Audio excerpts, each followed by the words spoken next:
Il est rare qu'un artiste ne cède pas à la machinerie corporative qu'est l'industrie musicale américaine et travaille véritablement pour la passion de son art.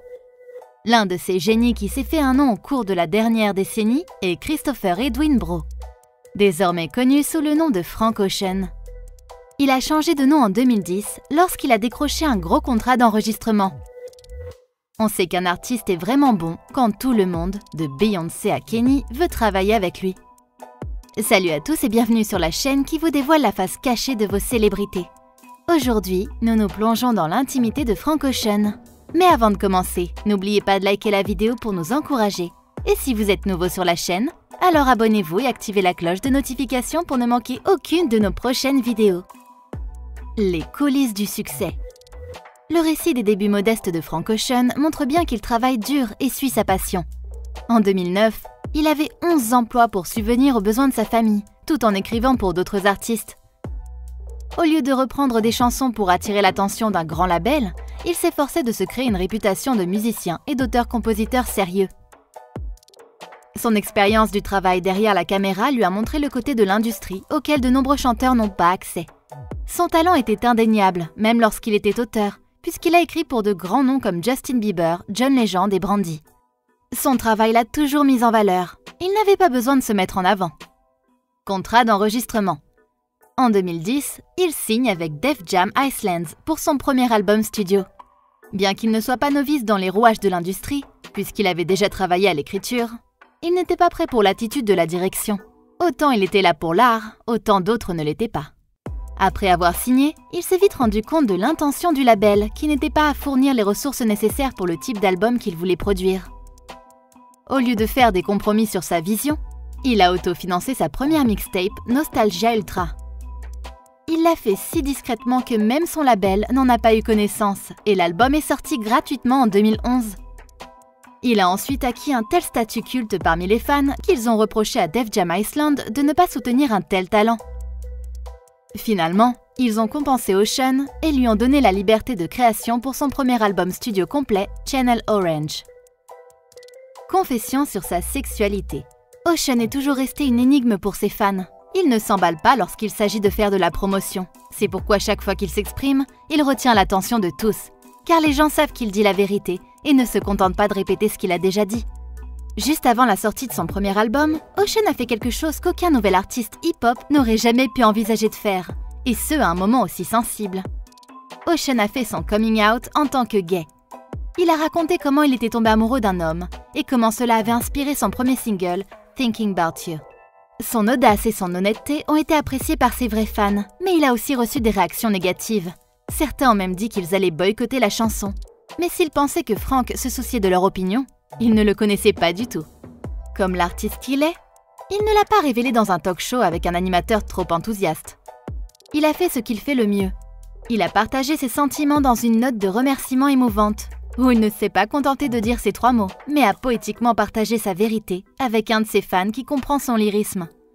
Après son message, lorsque le journaliste lui a demandé quelle était son orientation sexuelle, il a répondu ce qu'il suit.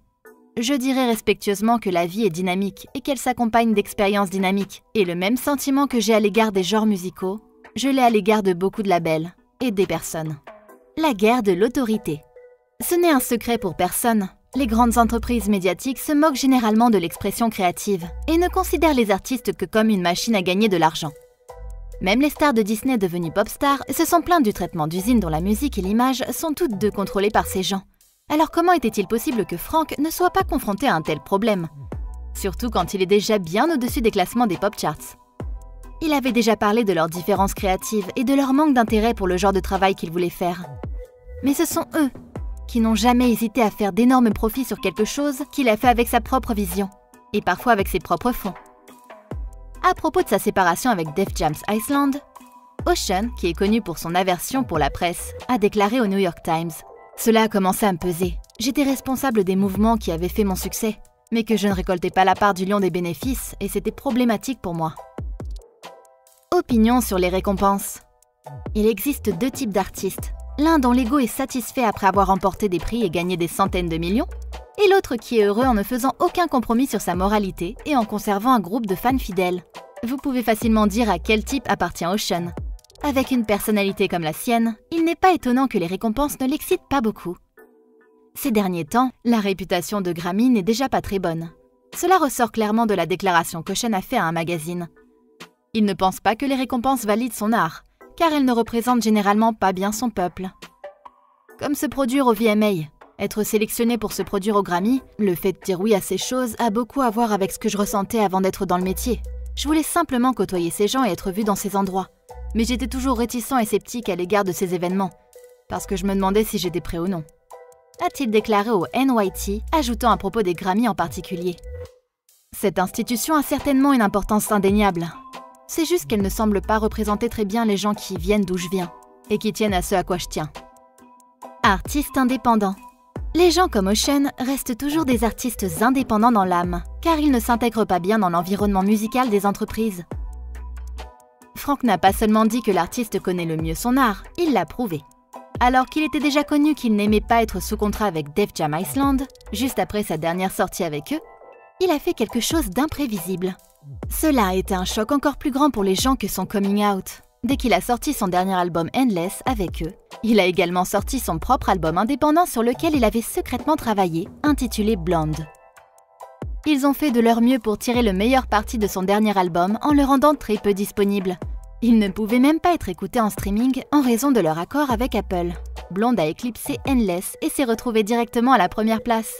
Il l'a sorti sous son propre label de musique Boys Don't Cry. Battant le label à son propre jeu, il leur a fait montrer que ce n'était même pas leur jeu au départ, car la musique est une question d'émotion et d'authenticité. Procès et tribulations personnelles. Ocean a connu un immense succès dans sa vie professionnelle au cours de la dernière décennie. Mais on ne peut malheureusement pas en dire autant de sa vie privée. C'est un homme farouchement privé et même à ce jour, on ne sait pas grand-chose de lui, même si certaines choses n'ont pas pu échapper à l'attention du public. En 2016, son père l'a poursuivi en justice lorsqu'il s'est montré déçu de ses commentaires transphobes passagers. Ocean a dit à propos de l'incident. « C'était le dernier après-midi où j'ai vu mon père et la première fois que j'ai entendu ce mot. Calvin Cooksey, son père, l'a poursuivi en justice pour 14,5 millions de dollars, affirmant qu'il avait perdu des affaires à cause de sa déclaration, les gens le percevant désormais comme transphobe et raciste. Mais il n'a pas pu prouver quoi que ce soit au tribunal et a perdu le procès. » Don Henley, membre du groupe Eagles, a également menacé de poursuivre Ocean lorsqu'il a échantillé la musique de Hotel California sur sa chanson American Wedding. Frank a dit que Don était simplement intimidé par son interprétation de la chanson, ce à quoi l'équipe juridique des Eagles a déclaré. Frank Ocean ne s'est pas contenté d'échantillonner une partie de la chanson Hotel California. Il a pris l'intégralité de la piste principale ainsi que la mélodie existante de la chanson et a remplacé les paroles par les siennes. Ce n'est pas créatif et encore moins intimidant. C'est illégal. Après cela, aucun procès n'a été intenté et l'affaire n'a même plus été mentionnée. Un autre incident tragique qui s'est produit dans la vie d'Ocean et qui l'a ébranlé est la mort de son jeune frère Ryan Bro, dans un accident de voiture en 2020. Il n'avait que 18 ans et a succombé aux blessures suite à l'accident. Adieu à la musique. Auparavant, Ocean avait l'habitude de tenir ses fans au courant de sa nouvelle musique, mais depuis un certain temps, il n'a plus rien dit. La mort de son frère a fait spéculer de nombreux fans sur le fait qu'il pourrait ne rien sortir pendant un très long moment ou pire, jamais. Ses fans font preuve d'empathie et comprennent sa douleur. Ils savent qu'il a perdu quelqu'un de très cher, et même s'il n'a pas envie d'écrire ou de produire quelque chose, ils peuvent très bien comprendre. Cela montre l'emprise qu'il a sur ses fans, alors que les fans d'autres artistes ne pensent qu'à se divertir et ne les considèrent même pas comme des êtres humains, en raison de leur image hyper pop star. Les fans savent qu'Ocean est une personne réelle, car il n'a jamais essayé de leur vendre sa version fabriquée. En quelques années seulement, on l'a appelé l'homme à la touche Midas, le plus grand de la génération actuelle et bien plus encore. Nous ne pouvons qu'espérer écouter à nouveau un jour sa musique mélodieuse pour échapper au bruit assourdissant. Alors que pensez-vous du parcours de Frank Ocean? Dites-le nous dans les commentaires. Si vous avez aimé la vidéo, alors n'oubliez pas de la liker et de la partager autour de vous. À la prochaine!